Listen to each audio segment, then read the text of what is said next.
Morning all of you. आज अपन जो chapter की जो हेडिंग थी कॉम्प्लेक्स नंबर, उसमें अपन बात करेंगे। मैंने आपको पिछली क्लास तक आयोटा के बारे में जो भी जितने कंसेप्ट थे वो मैंने आपको सभी बता दिए थे और जितने भी क्वेश्चंस थे वो भी मैंने आपको बता दिए। आज अपन बात करेंगे कॉम्प्लेक्स नंबर।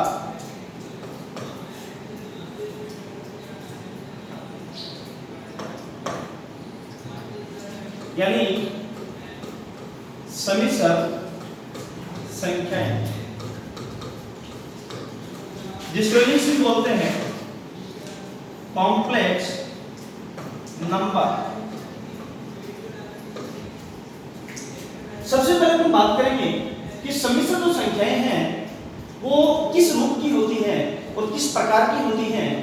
तो सबसे पहले हम बात करते हैं, सबसे पहला है समिश्र संख्या को प्रदर्शित करने का जो तरीका है वो होता है z बराबर a प्लस आयोटा b।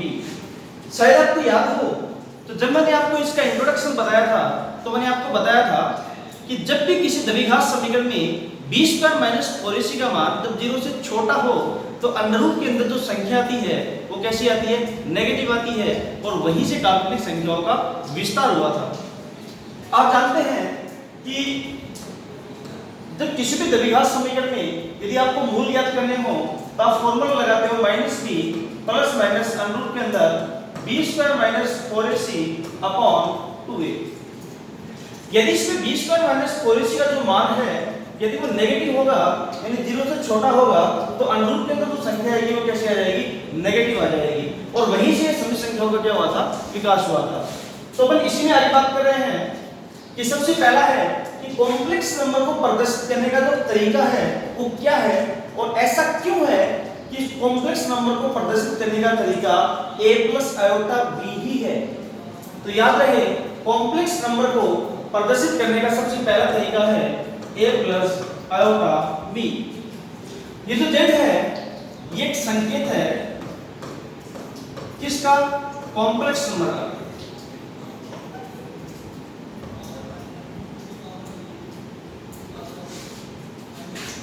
अब z बराबर a प्लस आयोटा b।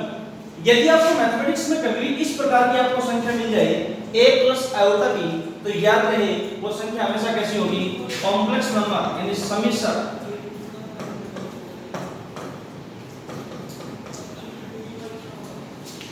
अब सबसे बड़ी बात यह है कि यहाँ a और b क्या है। तो याद रहे ये जो a है इसको बोलते हैं वास्तविक भाग,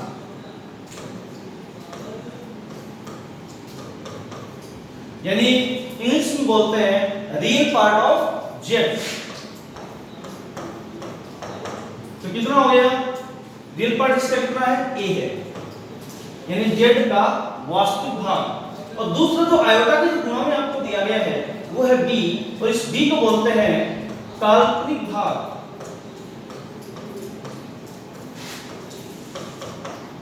यानी इमेजिनरी पार्ट ऑफ z, यानी I am of z।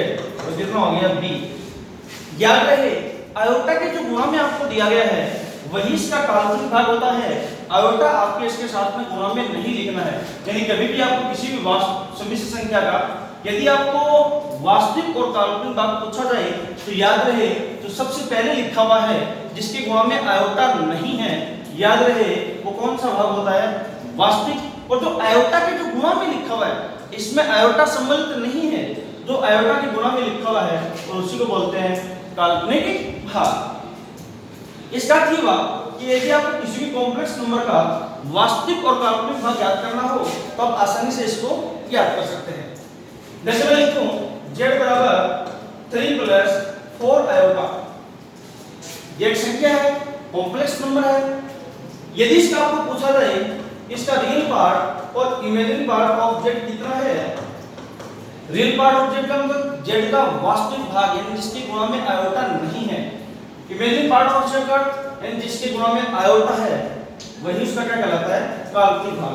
तो यहाँ वास्तविक भाग कितना हो जाएगा 3 और काल्पनिक भाग कितना हो जाएगा 4। इस प्रकार प्रत्येक समिश्र संख्या का वास्तविक और काल्पनिक भाग आसानी से ज्ञात कर सकते हैं। यदि आपको ये देखना हो कि सब कॉम्प्लेक्स नंबर में जरूरी है कि प्रत्येक संख्या पहले वास्तविक आएगा फिर काल्पनिक आएगा, ऐसा नहीं है। क्योंकि कॉम्प्लेक्स नंबर कई प्रकार के टर्म आपको दिखाई देंगे। जैसे मैं बात करूं कि आपके पास कॉम्प्लेक्स नंबर है z बराबर a प्लस आयोटा b, ये कॉम्प्लेक्स नंबर है। अब इसकी तीन कंडीशन अलग अलग है। सबसे पहली कंडीशन, यदि a का मान 0 हो जाए, हो सकता है कि वास्तविक भाग कितना हो, 0 हो, तो याद रहे वो संख्या होगी विशुद्ध।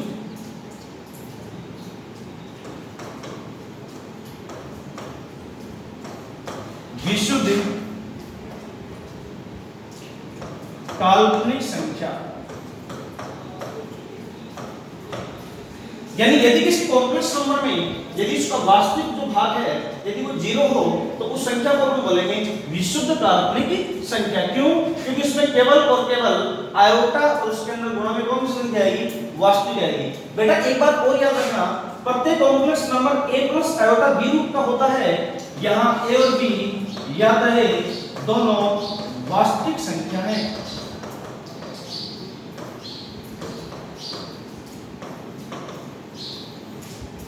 यानी यहाँ a और b का मान आएगा वो कैसा आएगा, वास्तविक यानी रियल नंबर। तो याद रखिए यदि किसी कॉम्प्लेक्स नंबर में a का मान 0 हो तो आप जानते हैं उसमें आयोटा के गुणा में क्या आएगा, वास्तविक संख्या आएगी। और आयोटा कैसी संख्या है, काल्पनिक संख्या है। जब a का मान 0 हो जाएगा तो जो संख्या बचेगी वो प्योरली कैसी बचेगी, विशुद्ध काल्पनिक संख्या। यदि इसमें b का मान 0 हो सकता है आयोटा के गुणा में जो आपको राशि दी गई है उसका मान 0 हो तो ये पूरा कितना हो जाएगा, 0 हो जाएगा।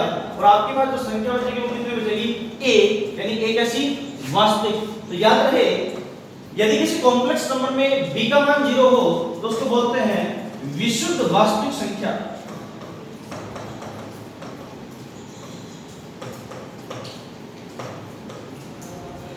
और तीसरी बात ये है कि सर हो सकता है कि b का और a का मान दोनों का मान 0 नहीं हो। तो याद रहे जब b का मान 0 नहीं हो तो हमेशा आयोटा रहेगा, और आयोटा रहेगा तो उसको बोलते हैं काल्पनिक संख्या।